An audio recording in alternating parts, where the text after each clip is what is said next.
Aujourd'hui, c'est Otaku Sataka, Taiyo Senshi Leona, To Sugita Senjo.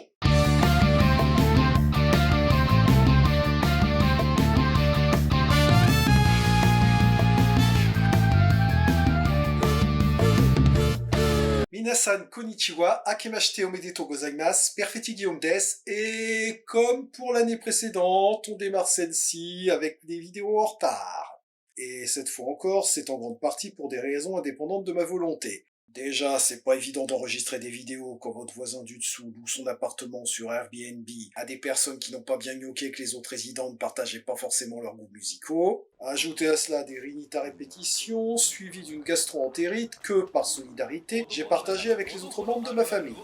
Entre ça et quelques autres incidents, la réunion familiale de Noël 2023 aura été tellement mémorable que même 13 s'en seraient rappelés. Espérons que cette année j'échapperai aux hémorragies nasales à répétition. Et comme pour l'année précédente, nous débutons 2024 avec une nouvelle aventure de Leona qui sort tout juste de sa trilogie de l'horreur. Cela signifie-t-il que ces aventures vont retourner à leur formule habituelle? C'est ce que nous allons voir. Ikuzo!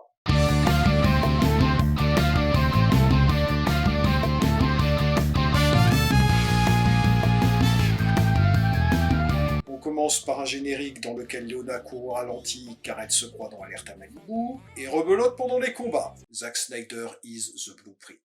Combat qui l'oppose à des sbires en tenue de camouflage militaire. L'un d'eux a d'ailleurs pas mal rapiécé son costume.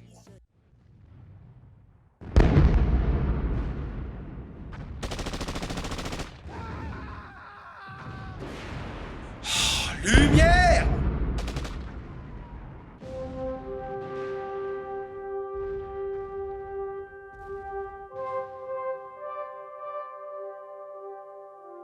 On a deux génériques d'affilée maintenant. Nous faisons donc connaissance avec deux anciens soldats, Onodera, aucun rapport avec Ayumi et encore moins avec Kotomi, accompagnés de... Oui, je sais, c'est pas très évident étant donné que dans cette série, il y a que les acteurs de Leona et Sanpei qui jouent tout le temps les mêmes personnages. Et encore, pour Leona, pas toujours. Mais même si c'est un avion en fauteuil roulant joué par le même type, c'est pas du tout le même personnage que dans la trilogie précédente. Ils se recueillent sur la tombe de leur ancien commandant, d'où crise de flashback.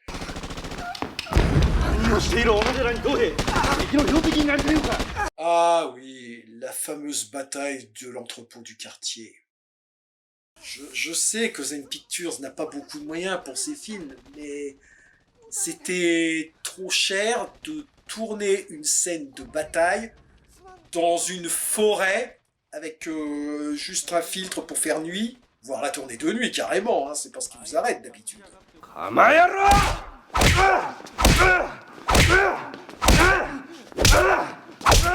Eh oui, à l'époque, les soldats ennemis n'avaient même pas besoin de leur taper dessus, leurs supérieurs sont chargés.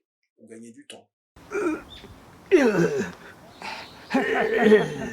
Avec un dialogue comme ça, nous sommes mal partis pour les prix littéraires. Les anciens soldats repartent, s'approchent d'un pont, et donc, forcément... Sbire! Accompagné d'Ilsa, la Okami SS. Car dans l'univers de Lona, passer sous ce pont porte encore plus la poisse que sous une échelle. Et donc, reforcément... Leona!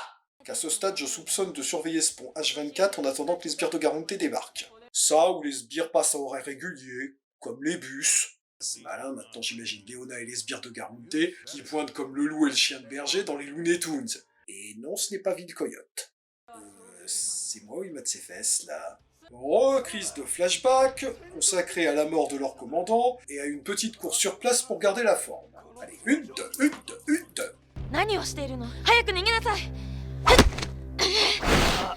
Désolé, crise de flashback, c'est fréquent dans les syndromes de stress post-traumatique de fiction.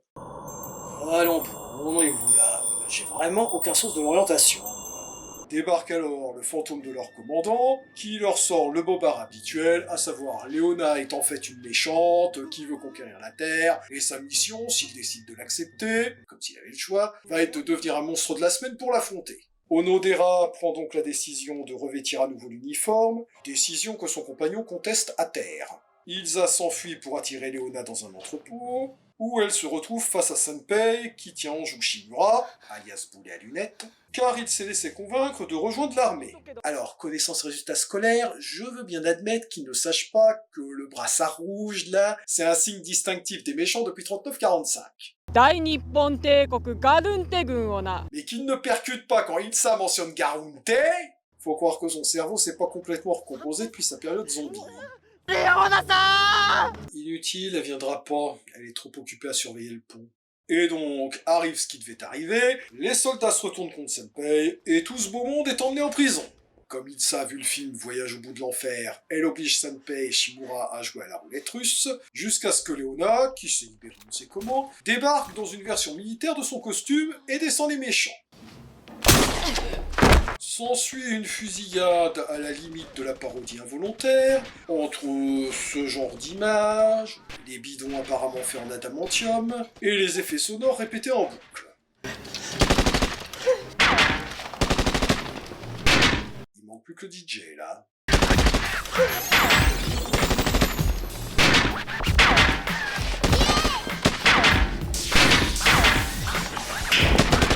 Une fois les soldats abattus, débarque un monstre de la semaine armé d'une Gatling. Et oui, tu as oublié que contrairement au flingue de Leona, ton arme a besoin d'être chargée. Monumentale erreur. Le monstre prend cependant l'avantage au corps à corps, obligeant Shimura à intervenir, à s'emparer d'un bazooka qui traînait dans la pièce et que personne n'avait songé à utiliser jusque-là, et...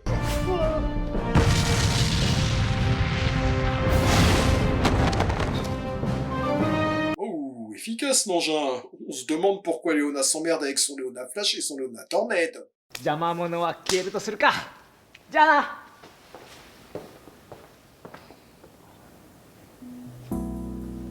二人っきりになったことだし、何かお礼をしないとね。まさか。Ok, j'ai compris. そのまさかよ。レオーナさん。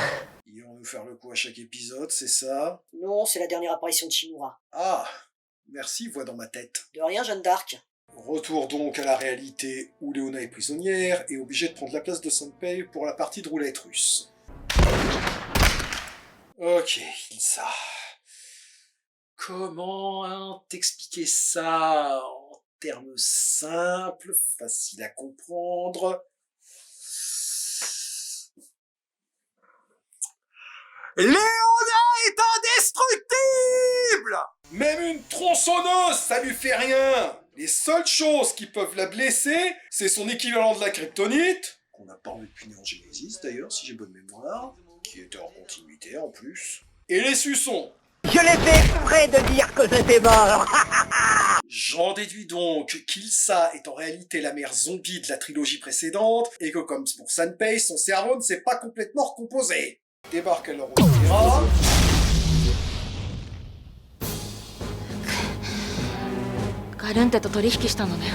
Depuis le temps, ça te surprend encore que les types que tu sauves au début reviennent t'affronter en monstre de la semaine? Ceci, il est pas très solide, vu qu'elle le bat en à peine 1 minute.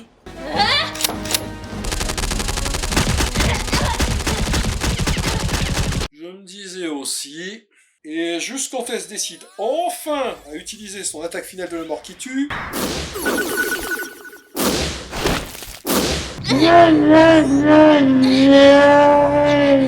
Débarque alors Papy qui fait de la résistance.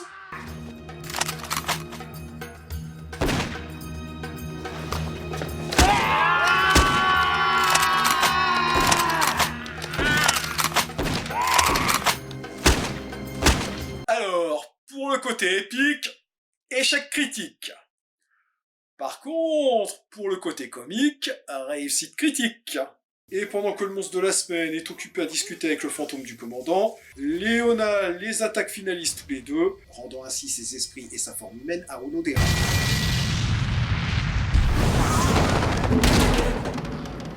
Quant à Ilsa, elle est partie à la compta toucher son chèque et on ne la reverra plus. Et le film se termine comme il avait commencé, alors que les protagonistes se recueillent devant la tombe du vrai commandant. Korede Oharida, même si l'histoire a encore une ambiance un peu sombre, il est quand même question de vétérans traumatisés par la guerre, on retrouve la formule habituelle des aventures de Léona. Un type se fait attaquer par des sbires, Léona lui sauve la vie, puis le type est manipulé par Garonte qui le transforme en monstre de la semaine pour affronter Léona. Léona est en difficulté jusqu'à ce que Sanpei arrive et sauve la situation, et elle balance son attaque finale de la mort qui tue sur le monstre qui redevient gentil. Enfin, en général, je préfère les désignes plus baroques pour les monstres de Garonte, mais celui-là est assez impressionnant avec sa armure et son arsenal, plus des yeux rouges lumineux qui renforcent son côté inquiétant. Un petit côté Jinro d'ailleurs. J'appelle ça du plagiat. Et au passage, j'apprécie qu'ils aient utilisé un autre design pour le monstre que Léona affronte dans le rêve de Shimura, ce qui est finalement assez logique puisque à ce moment-là, il ne peut pas savoir à quoi ressemble le monstre de l'épisode.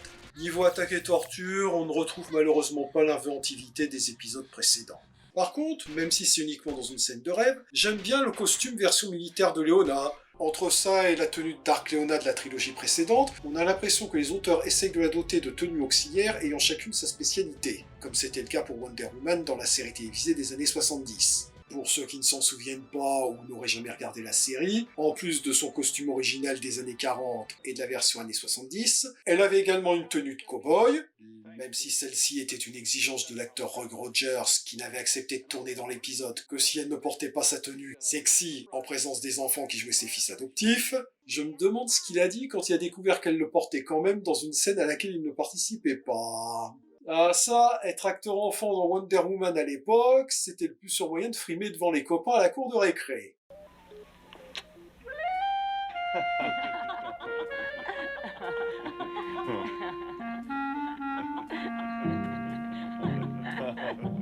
Vous croyez qu'il joue la comédie, là ?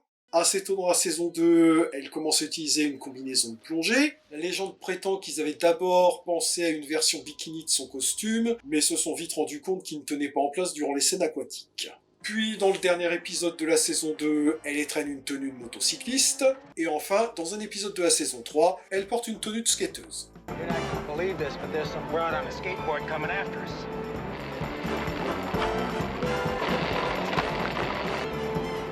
And she's gaining.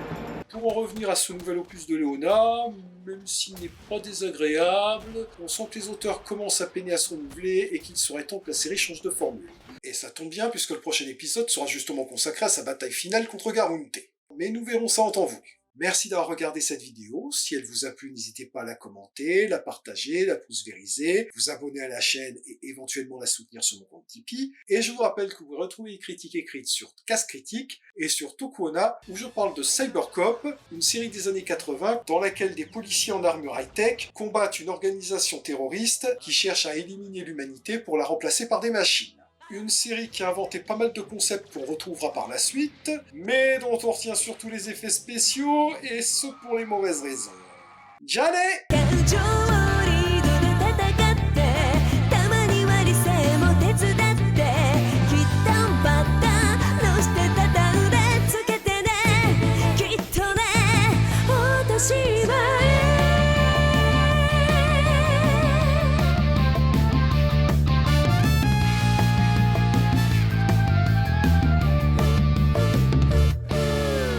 Et celui-là, il sort la grosse artille.